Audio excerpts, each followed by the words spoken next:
Recently এমন কিছু ঘটতে পারে যেটা শুনলে আপনার মনে পড়বে প্রধানমন্ত্রী মোদিজির সেই কথাটা যে এই সংকটটা করোনার মতো ছড়িয়ে পড়তে পারে। আর এটা কেন বললাম জানেন? কারণ গতকাল রাতেই তেহরান থেকে একটি বড় অ্যাকশন নেওয়ার সম্ভাবনা তৈরি হয়েছে। রিপোর্ট বলছে ইরান পশ্চিম এশিয়ার সেই সব দেশে হামলা চালাতে পারে যেখানে আমেরিকার কোম্পানিগুলির প্রেজেন্স আছে। শুধু ছোটখাটো কোম্পানি না, গুগল যারা ইউটিউব চালায়, মেটা প্ল্যাটফর্ম, এই সবগুলি। এই ধরনের 18টিরও বেশি বড় কোম্পানির অফিস পুরো মিডল ইস্ট জুড়ে স্প্রেড করে আছে। আর বলা হচ্ছে তেহরান টাইম রাত 8টা মানে ইন্ডিয়ান টাইম রাত 10টার মধ্যে সব লোকেশনস টার্গেট হতে পারে। এখন ভাবুন পরিস্থিতিটা, একদিকে টেনশন অলরেডি পিকে, তার উপর এই ধরনের অ্যাটাক ওয়ার্নিং। আর ঠিক এই সময়ই ডোনাল্ড ট্রাম্প এসে প্রেস কনফারেন্সে বলে দিলেন যে আমরা ইরান থেকে বেরিয়ে আসছি, আর মাত্র 2 সপ্তাহ এই যুদ্ধ চলবে। স্ট্রেট অফ হরমুজ ইস্যুতে আমরা আর ইন্টারফেয়ার করব না, মানে ক্লিয়ার সিগন্যাল। ইউএস এখন স্লোলি ব্যাকফুট নিচ্ছে, মিডল ইস্টকে এসেনশিয়ালি নিজের মতো ছেড়ে দিচ্ছে। এমনকি ট্রাম্প এটা পর্যন্ত বলে দিয়েছেন হরমুজ বন্ধ হলে সেটা বিশ্বের সমস্যা, আমাদের না। আমাদের কাছে যথেষ্ট পরিমাণ তেল আছে, যাদের দরকার তারা নিজেরাই ম্যানেজ করুক। এখন এখানে একটা ডেঞ্জারাস কম্বিনেশন তৈরি হচ্ছে, ইউএস উইথড্র করছে আর strait of Hormuz already unstable. আর এই অবস্থায় ইরান রিটালিয়েশনের প্রস্তুতি নিচ্ছে, কারণ গতকাল ইরানের ওপর যে হামলা হয়েছে সেটা ইউএস ব্যাকড বলেই মনে করা হচ্ছে। আর আজ ইরান তার বদলা নিতে চাইছে। এখন প্রশ্ন হচ্ছে, এই রিটালিয়েশন কি সত্যিই হবে?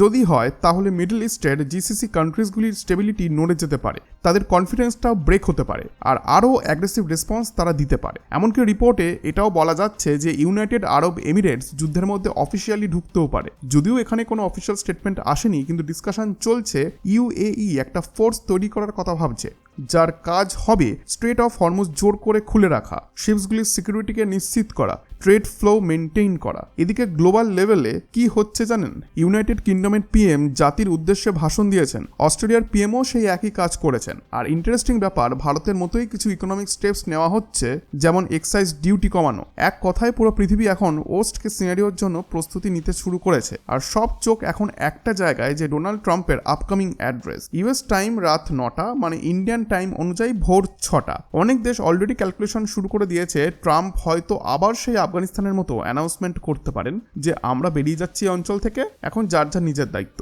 যদি সত্যি এমন হয় তাহলে গ্লোবাল টেনশন একেবারে অন্য লেভেলে চলে যাবে। ইউরোপ অলরেডি রিসেশন ফিয়ারে আছে, তার ওপর যদি এই ক্রাইসিস এসকালেট করে তাহলে বিশ্ব কিভাবে হ্যান্ডেল করবে এই সিচুয়েশন?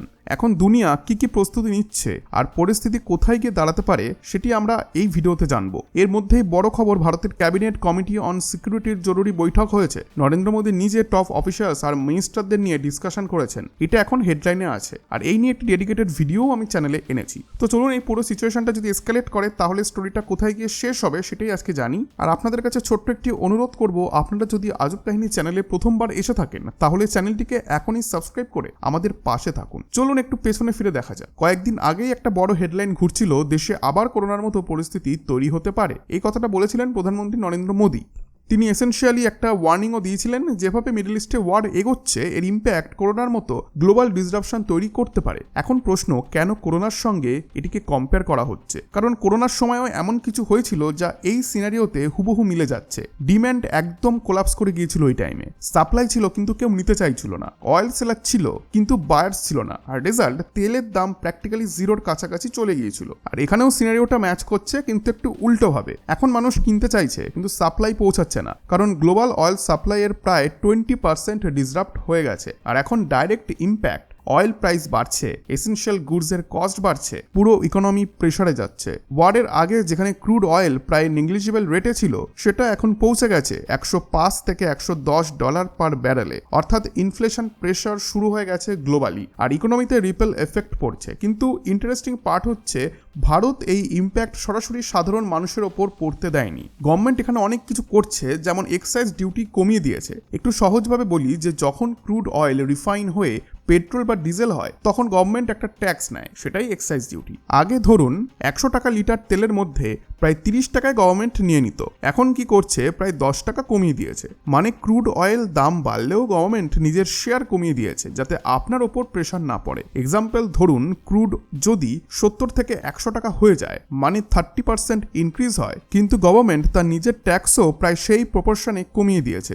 আর এর রেজাল্ট, অয়েল কোম্পানিজ তো বেশি দামে কিনছে, কিন্তু কনজিউমার হিসেবে আপনার উপর সেই শকটা পুরোপুরি অনুভব হচ্ছে না। শুধু এটুকুই না, ইন্ডিয়া মাল্টিপল ফ্রন্টসে কাজ করছে। ইরানের সঙ্গে নেগোসিয়েশন, 40টিরও বেশি দেশের কাছ থেকে অল্টারনেটিভ অয়েল সোর্সিং আর সাপ্লাই চেন সিকিওর করা, এইসব স্টেপস নেওয়া হয়েছে যাতে ইকোনমি স্মুথলি চলতে পারে আর সাডেন ক্রাইসিস না আসে। আর এখন ইন্ডিয়ার ভেতরে স্পেশাল মনিটরিং গ্রুপস তৈরি হয়েছে যারা কন্টিনিউয়াসলি সিচুয়েশনকে ট্র্যাক করছে আর কন্টিনিউয়াসলি প্ল্যানিংও করছে। এবার একটা ইন্টারেস্টিং গ্লোবাল প্যাটার্ন দেখুন, ঠিক একই কাজ এখন করছে অ্যান্টনি অ্যালবানিজের নেতৃত্বে অস্ট্রেলিয়ার পিএম নেশন অ্যাড্রেস করে বলেছেন যে আমরা ডাইরেক্ট ওয়ার পার্টিসিপেন্ট না, কিন্তু এর ইম্প্যাক্ট আমাদের ইকোনমিতে আসছে। আর তারপরেই অস্ট্রেলিয়াও এক্সাইজ ডিউটি কমানোর অ্যানাউন্সমেন্ট করেছে, প্রায় 16 থেকে 17 টাকা ইকুইভ্যালেন্ট কাট, মানে রাফলি 26 সেন্টস রিডাকশন। এখন এটা আর কোনো কোইন্সিডেন্স না, ইন্ডিয়া যেভাবে ক্রাইসিসকে হ্যান্ডেল করছে সেটা এখন গ্লোবাল রেফারেন্স হয়ে যাচ্ছে। 140 কোটি মানুষের দেশ আজ ওয়ার্ল্ড স্টেজে একটা পলিসি লিডার হয়ে উঠেছে। ইন্ডিয়া দেখিয়ে দিয়েছে কিভাবে নেগোসিয়েশন আর স্মার্ট ইকোনমিক মুভ দিয়ে ক্রাইসিস হ্যান্ডেল করতে হয়, আর এখন অন্যান্য দেশ সেই মডেল ফলো করছে। সবথেকে বড় কথা, ইন্ডিয়া শুধু নিজের জন্য নয় বরং একটা গ্লোবাল এক্সাম্পলও সেট করছে। এবার একটি ক্রিটিক্যাল অংশে আমরা আসবো যে অ্যান্টনি অ্যালবানিজ স্পষ্ট করে জানিয়েছেন এই ইকোনমিক ডিসিশন যেমন এক্সাইজ ডিউটি কাট অন্তত 3 মাস পর্যন্ত চালু থাকবে। এর মানে হচ্ছে ডেভেলপড ইকোনমিক্সগুলি এখন ওপেনলি স্বীকার করছে এই ক্রাইসিস শর্ট টার্ম নয়, এটা লং টার্ম ইম্প্যাক্ট ফেলতে পারে। আর এই ফেয়ারের কারণ হলো ডোনাল্ড ট্রাম্পের আনপ্রেডিক্টেবল স্ট্যান্স। একদিকে ইউনাইটেড স্টেটস আর ইসরায়েল তারা মিলিটারি অ্যাকশন নিয়ে সিচুয়েশন এসকালেট করছে, কিন্তু অন্যদিকে ট্রাম্প বলছে যে হরমুজ খুলতে চাইলে ইরানের ওপর প্রেশার দাও। আর ইরান কি করছে? ইরান বারবার একটা কথাই রিপিট করছে, এই যুদ্ধ আমরা শুরু করিনি, আমাদের উপর অ্যাটাক বন্ধ করার অ্যাসুরেন্স দিলে আমরা যুদ্ধ থামাতে রেডি। এখন প্রবলেম কোথায়? কোনো দেশই ইউএস বা ইসরায়েলকে সরাসরি চ্যালেঞ্জ করার অবস্থায় নেই, কিন্তু ইনডাইরেক্টলি সবাই সাফার করছে। আমাদের দেশেও একটা প্রশ্ন উঠছে যে কেন ইন্ডিয়া ওপেনলি ইউএসকে ক্রিটিসাইজ করছে না, কেন নরেন্দ্র মোদী ট্রাম্পকে ডাইরেক্টলি কিছু বলছেন না। রিয়েলিটি একটু কমপ্লেক্স। ইউএস এই মুহূর্তে এমন একটা স্ট্যান্স নিয়েছে যেটা পুরো ওয়ার্ল্ডকে আনকমফোর্টেবল করে তুলেছে, এমনকি ইউএস এর ক্লোজেস্ট অ্যালাইজরাও ওপেনলি সাপোর্ট করছে না।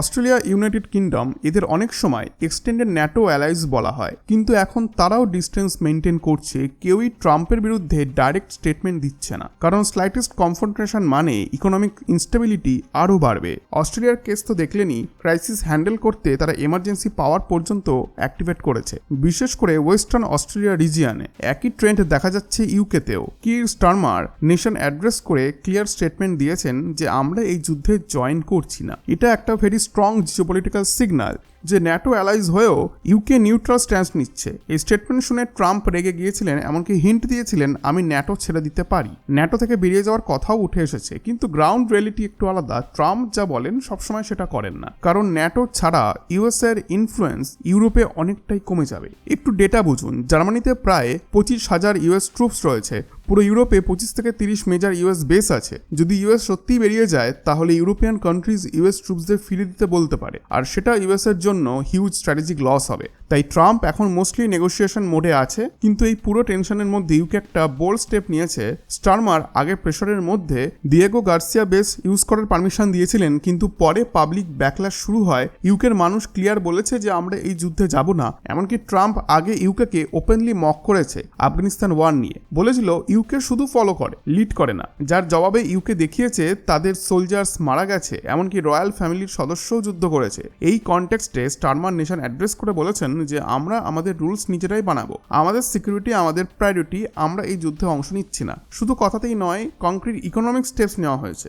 বাস fare freeze, rail fare freeze এবং এনার্জি বিল ফ্রিজ করা হয়েছে, মানে প্রাইস ইনক্রিজ কমপ্লিটলি স্টপ করা হয়েছে। এক্স্যাক্টলি সেই অ্যাপ্রোচ যেটা কোভিড টাইমে নেওয়া হয়েছিল। এর লক্ষ্য হচ্ছে যে ইনফ্লেশন কন্ট্রোল করা যাবে, পাবলিক বার্ডেনটাও কমবে এবং ইনকাম স্টেবিলিটিটা বজায় থাকবে। পাশাপাশি jobs, workers, long term economy সবকিছু চিন্তা মাথায় রেখেই এই পলিসিসগুলি নেওয়া হয়েছে। এক কথায় ইউকে বলছে যে আমরা যুদ্ধে নেই, কিন্তু ইকোনমিক ইম্প্যাক্ট থেকে নিজেদের বাঁচাবো। আর একটা ইন্টারেস্টিং পয়েন্ট, যখন নাটো নিয়ে প্রশ্ন করা হয় স্টারমার খুবই স্মার্টলি ডজ করে যান। শুধু এইটুকুই বলেন যে নাটো একটি স্ট্রং মিলিটারি অ্যালায়েন্স, অর্থাৎ ডাইরেক্টলি কনফ্লিক্ট অ্যাভয়েড। কিন্তু অ্যালায়েন্স মেনটেইন। এখন পিকচারটা ক্লিয়ার হচ্ছে, ওয়ার্ল্ড ডিভাইডেড নয় বরং স্ট্র্যাটেজিক্যালি কশনস। কিন্তু এখানেই আসল টুইস্ট, ইউএস যদি পুরোপুরি ব্যাকআউট করে আর ইরান রিটেলিয়েশন শুরু করে তখন গ্লোবাল পাওয়ার ব্যালেন্স কোথায় যাবে? দেখুন, এখানে একটা বিষয় আপনাদেরকে জানিয়ে রাখি যে ইউনাইটেড কিংডম এখনো কিন্তু ট্রাম্পকে সরাসরি কনফ্রন্ট করেনি, কিন্তু ব্রিটেনের এই অবস্থানের পরে ফিনান্সিয়াল ক্রাইসিস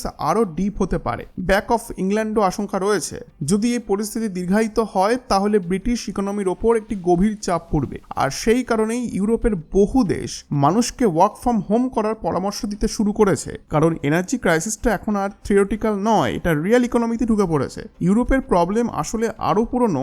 আগে তারা অনেকটাই রাশিয়ার অয়েল আর গ্যাসের ওপর নির্ভর করত, কিন্তু জিওপলিটিক্যাল প্রেসারে নর্থ স্ট্রিম রুটস বন্ধ হলো আর রাশিয়ান অয়েল গ্যাস ইনটেক কমে গেল, আর তারপর থেকেই ইউরোপের এনার্জি ভালনারেবিলিটি বেড়ে গেছে। আর ফল, আজ পুরো ইউরোপ ইকোনমিক ট্র্যাপের মধ্যে পড়ে গেছে। Inflation, fuel cost, industrial slowdown সব একসাথে চাপ তৈরি করছে। এই পুরো পরিস্থিতি নিয়েই একটি গুরুত্বপূর্ণ বৈঠকও হয়েছে ক্যাবিনেট কমিটি অন সিকিউরিটি, যেখানে মোদিজি নিজে ডেকেছেন প্রতিরক্ষা মন্ত্রী, স্বরাষ্ট্রমন্ত্রী, অর্থমন্ত্রী, বিদেশ মন্ত্রী, আরও বহু শীর্ষ মন্ত্রী ও আধিকারিককে। শুধু সিকিউরিটি অ্যাঙ্গেল নয়, এগ্রিকালচার থেকে অয়েল, ফরেন পলিসি থেকে পাবলিক ইম্প্যাক্ট, সব দিক দিয়েই আলোচনা হয়েছে। মূল প্রশ্ন একটাই, যদি ক্রাইসিস আরও বাড়ে তাহলে ইন্ডিয়া কিভাবে রেসপন্ড করবে? কারণ ইম্প্যাক্ট শুধু অয়েল প্রাইসে আটকে নেই।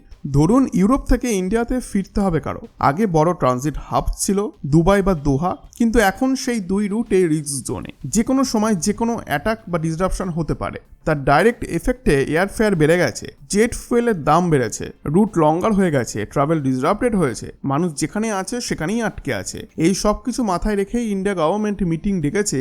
তারপরে জয়েন্ট সেক্রেটারি লেভেল থেকে জানানো হয়েছে দেশের ভেতরে অয়েল আর গ্যাসের প্রচুর রিজার্ভ রয়েছে এবং গভর্নমেন্ট নিজের দিক থেকে আগেই সব নেসেসারি প্রিপারেশন নিয়ে রেখেছে। অর্থাৎ ইন্ডিয়া যেভাবে রেসপন্ড করছে সেটা অনেকটাই কোভিড টাইম ক্রাইসিস ম্যানেজমেন্ট মডেলের মতো। Monitoring groups, coordinated response, supply security, public shock absorb করা, সব একই প্যাটার্নে চলছে। ইন্টারেস্টিংলি আজ আরও দুটো দেশও প্রায় সেই সেম অ্যাপ্রোচ ফলো করেছে যেটা ইন্ডিয়া আগে থেকেই বলছিল।